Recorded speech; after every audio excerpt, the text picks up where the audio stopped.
Welcome back to Alpha Jiri, of course, going into more stories as far as your newspaper review is concerned. Still with Bwana Derrick. And even as we do that, Bwana Derrick, some stories that we also need to touch on as far as our PD is concerned. Right in the PD, we're talking about a man who seems like he's walking in the firm footsteps of Bwana Michuki in terms of firm leadership, firm administration. That's George Natembea, yes. Rift Valley Regional Coordinator right there. He's been given a two-page spread, actually, as far as the PD is concerned. And talks about Natembea being a student who's walking in the footsteps of his mentor, Michuki. Exactly. And the Speaker of the Senate is equally, John Lusaka, is also, was mentored by John Michuki. But this gentleman has been tough. Tough to be elevated to the level of Fred Matiang'i or Mara. Remember the former Coast Regional Coordinator? He spews it as it comes, and he tackles issues as they should be. Probably with the hindsight of so much knowledge of what he says that he doesn't get it wrong.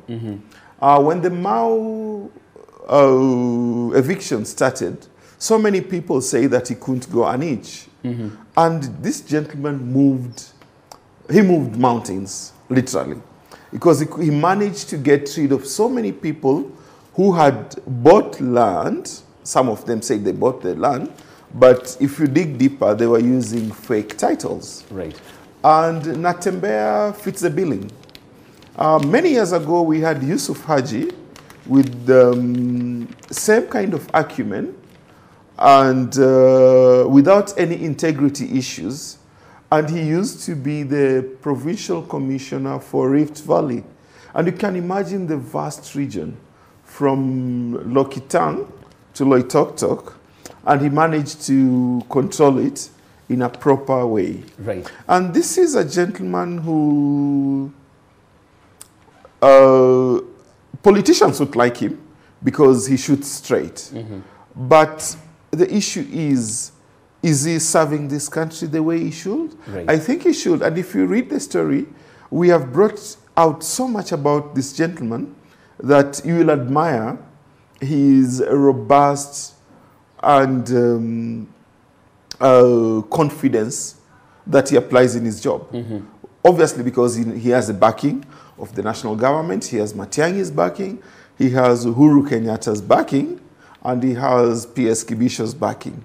And if you have those three, you will easily manage a place like that is so hard to manage, like the Rift Valley. Right. And you see, the Rift Valley is a tinderbox, a spark, and you will have people carrying mattresses walking on the road. And we saw it last year when guys were being evicted from the Mao. And he had a section of the politicians in this country baying for his blood, and some wanted his head on a plate. And he managed to stop them.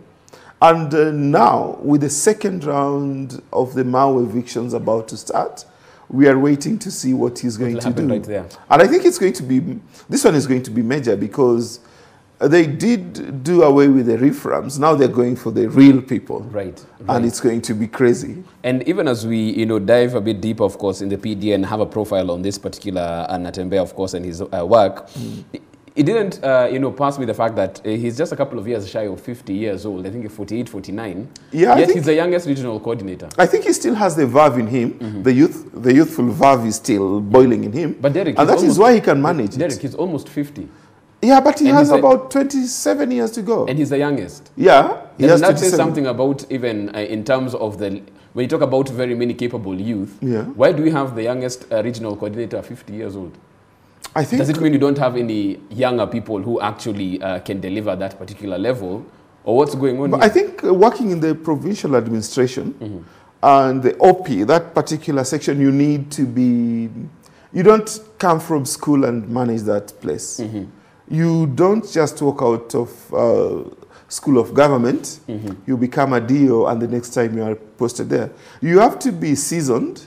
You have to be cooked by being sent around the way he was, or you sent to Moyale, somebody sends you back to Lamu, the next day you are in Isbania.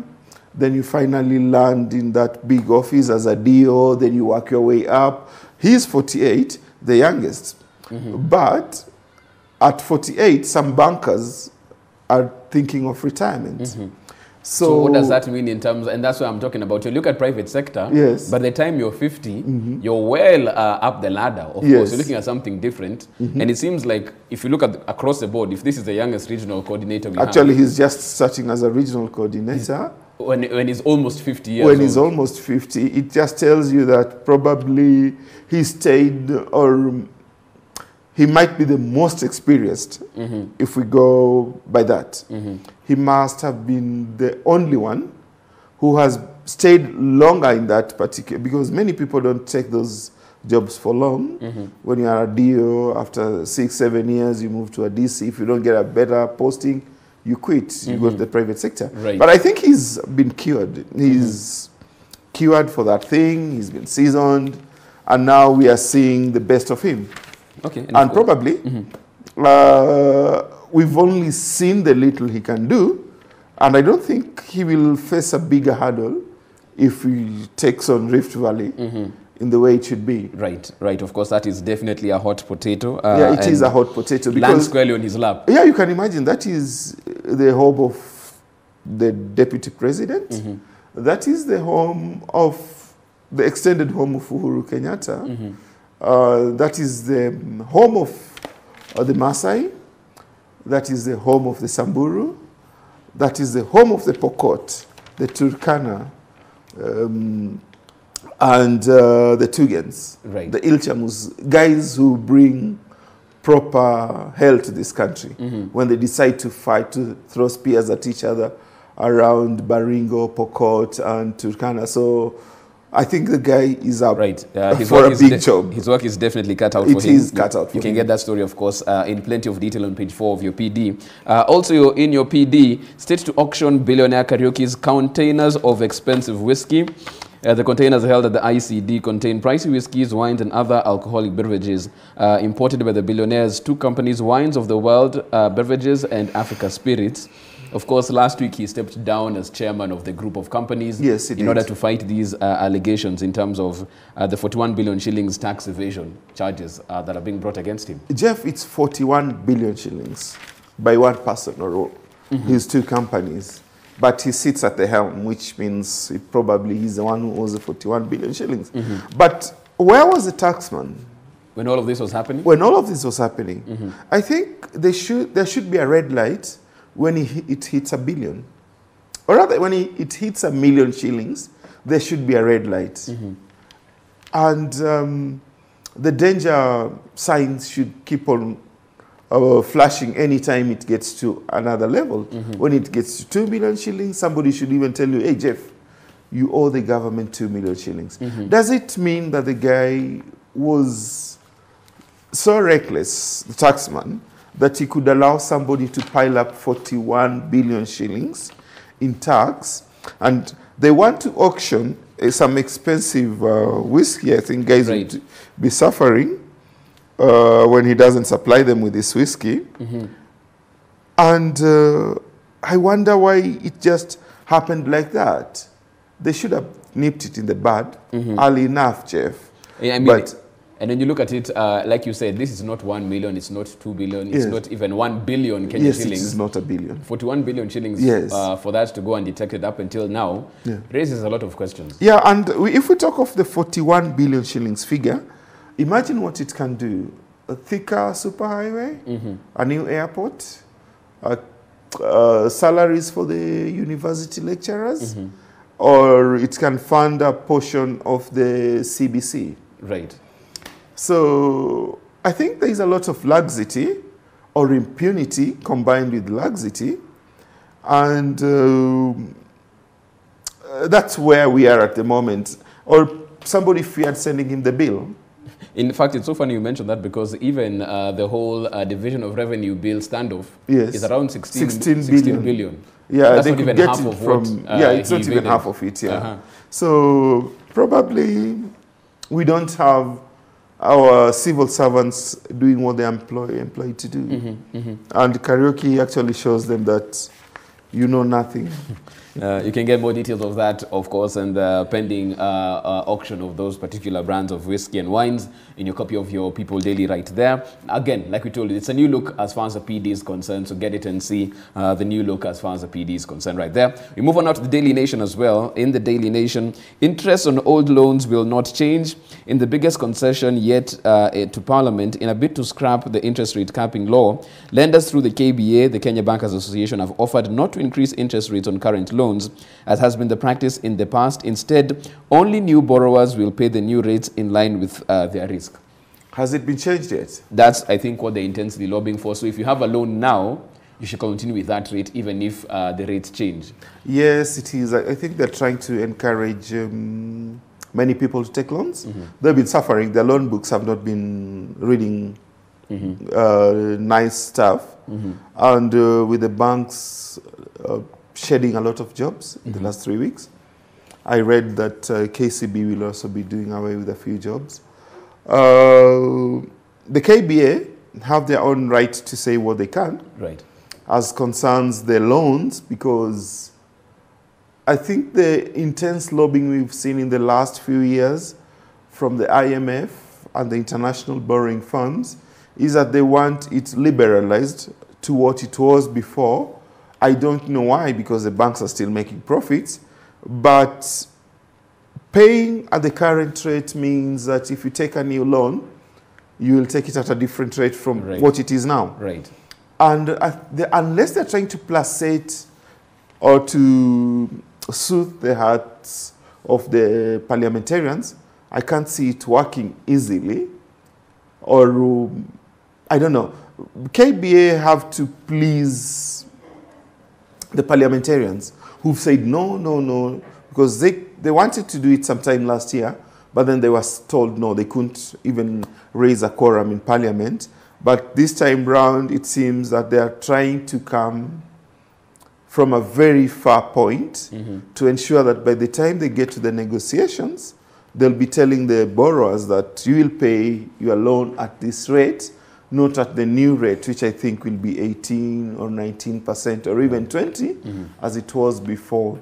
And again, the bankers are suffering because they're not dishing out a lot of loans, which means compressed revenue for them. Right. But should we remove the caps or not, Jeff? Well, we've seen the caps were well intended, so we think. But yeah, to me, they were well intended. In effect, actually, what happened is the people who actually should have benefited from the caps are the ones who couldn't get funding. Exactly. Because once the caps are put in place, you and me and other individuals who might want a loan now then access that, because the bank's appetites now went to government. Yes. So it's the government that has been getting more of the commercial bank loans. And probably and that's we're the ones who aren't getting it, and we're the ones who need that particular finance. Yeah, and I think that's the one reason why we are in this current financial quagmire in this country, because the government borrowed so much at very high interest rates. They have to pay it back, which means their big four agenda is being compromised to some extent. And they have to pass it down to you and I. They have to pass it on to the people to the syntax, cigarettes, the betting companies, the beer companies, the whiskey that Humphrey Karaoke imports. And so be it. The government has taken up the burden that you and I should be shouldering. But still, you and I cannot develop a business because the lenders cannot trust you with money, because you have to struggle to get that 1 million shilling loan from your bank. True. And this is what we should, the consequences of the rate cap. And I mean, you can see those details, of course, on page 8 of your Daily Nation. You can get those details right there. Also within the Daily Nation, groups lose millions to shady NGO. State says no such organization is registered with the relevant board. This organization being the East Africa Sub-Saharan Africa Safe Promotions Foundation.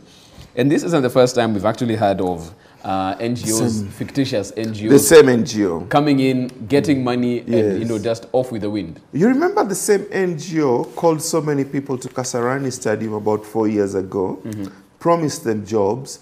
These guys paid, there were more than 60,000 people, and each one was paying 1,000 bob for an interview, 1,000 bob for a job. And you can imagine 60,000 people from all over the country. Yeah. That's a lot of money. And these guys are so bold, so brazen that they are still doing the same thing. And are our authorities doing the right thing? Because this man should be in jail. This man should not even be allowed to access anybody's building for business. But here he is, or the organization currently, and they're being blacklisted by the NGO board. So why haven't they taken the guy to police in the first place? Right. He should be made to record statements before somebody does PR by telling us the guy is not supposed to be, he's not registered for that matter, Jeff. I mean, and even as you talk about that, the account should have been frozen a long time ago. Yes. You know, as they find out what's going on, that should be the first place they should hit. That's receiving money through deception. It's criminal. That's conning. Right. Not different from those guys who con guys in the streets, pata-potea. These are the same guys because nobody offers you a job. And have you seen the receipt written there? It is not properly done. It has some mistakes, spelling mistakes, which means it's not a serious lot at all. True. And you can get more details on that particular story in your copy of the Daily Nation. Finally, we look at the Star. We just have a minute to go on that. Raila's secret card jolts Jubilee, says NASA. I'm ready to face Raila, but he should be willing to accept defeat, says Ruto. And of course, this is just, you know, subject of the utterances that were made over the weekend concerning 2022 and who's going to be in the race and who won't be. That's the question they're trying to, you know, answer therein. But even away from the political intrigues, we have a nice picture right there of Chef Maliha Mohammed cooking her way into the Guinness Book of Records, of course. This is her second attempt. First time she couldn't raise enough money to do this. Yes. Luckily, this time round, she got the adequate support that she needed. And it was indeed second time the charm. Yeah, it was. It came in plenty this time round, yeah. But as we said, congratulations to her. And hopefully somebody else will learn something from what she did. It's a feat that very few people can achieve. And considering the logistical support required into that particular attempt, she must have worked body out to convince the sponsors. I understand the judges have to come from a place in London? Yes, yes. They have to be flown in, yeah? I think they'll come. She bore the cost of that. I'm not sure who actually bears the cost for that, but they have to actually verify in a week's time if the said record was broken or not. Yes. So to see if she's going to be put into the Guinness Book of World Records. What does she get from that? I don't think there's a monetary equivalent to that. Yeah. But of course, bragging rights as well. And in terms of branding, as a chef, you're the only African female chef in the Guinness Book of World Records. That will do marvels for her. Okay, I hope it's going to lift her up. Derek, I think you should probably try and type a script for, I don't know, maybe 70 hours. No, then be the only African journalist in the book. Oh my God, I think I'll be dead by the time I'm doing the 30. Because I'll have run out of words, yeah. No. Well, it's a story that you can get, of course, in plenty of detail in your copy of The Star as well, right there. And also that's where we wrap up our newspaper review at this particular point in time. We take a short break. We are back with plenty more right here on Alpha Jiri.